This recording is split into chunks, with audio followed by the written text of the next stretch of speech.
السلام عليكم ورحمة الله وبركاته. عن أبي الدرداء رضي الله عنه قال سمعت رسول الله صلى الله عليه وسلم يقول ما من ثلاثة في قرية ولا بدو لا تقام فيهم الصلاة إلا استحوذ عليهم الشيطان فعليكم بالجماعة فإنما يأكل الذئب من الغنم காஷியா. ரவாஹு அஹ்மத். ரசூலுல்லாஹி ஸல்லல்லாஹு அலைஹி வஸல்லம் அவர்கள் கூறியதாக அபூ தர்தா ரலியல்லாஹு அன்ஹு அவர்கள் அறிவிக்கிறார்கள், ஓர் ஊரிலோ காட்டிலோ 3 பேர்கள் இருந்து அங்கு ஜமாத்தாக தொழுகை நடைபெறாவிட்டால் அவர்கள் மீது ஷைத்தான் அதிகாரம் செலுத்துகிறான். ஆகவே ஜமாத்துடன் தொழுவதை கட்டாயமென கருதுங்கள். தனியாக இருக்கும் ஆட்டையோ ஓநாய் பிடித்து சாப்பிடுகிறது. ஷைத்தான் மனிதர்களை பிடிக்கும் ஓநாய். நூல் அஹ்மத். விளக்கம்: வயல்களில் வேலை செய்பவர்கள் 3 பேர்கள் இறந்தால் அவர்கள் ஜமாத்தாக தொழுவது அவசியம் என்று இந்த ஹதீஸ் வலியுறுத்துகிறது. இருவர் இருந்தாலும் ஜமாத்தாக தொழுவதே சிறந்தது.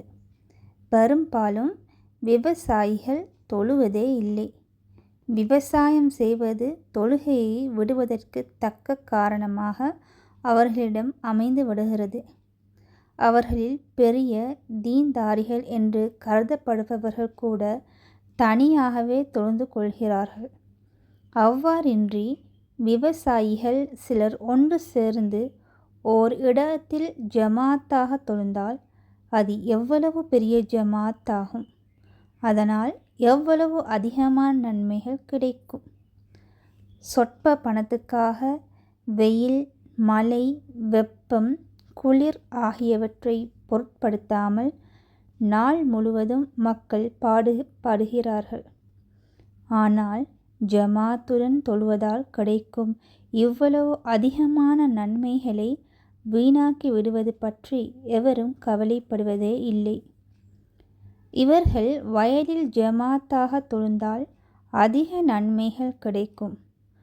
ஒரு ஹதீஸில் 50 தொழுகைகளின் நன்மைகள் கிடைக்கும் என்றும், இன்னும் ஒரு ஹதீஸில் மலை அடிவாரத்தில் அல்லது காட்டில் ஆடு மேய்ப்பவர் பாங்கு சொல்லி தொழ ஆரம்பித்ததும் அல்லாஹு தஆலா அளவற்ற மகிழ்ச்சி அடைகிறான். பின்பு மலக்குகளிடம் பெருமையுடன், இதோ பாருங்கள், என் அடியான் பாங்கு சொல்லி தொழ ஆரம்பித்து விட்டான். என் மீதுள்ள பயத்தினாலேயே இதை செய்கிறான். எனவே நான் அவனை மன்னித்து சுவர்க்கத்திற்கு அனுப்ப முடிவு செய்து விட்டேன் என கூறுகிறான்.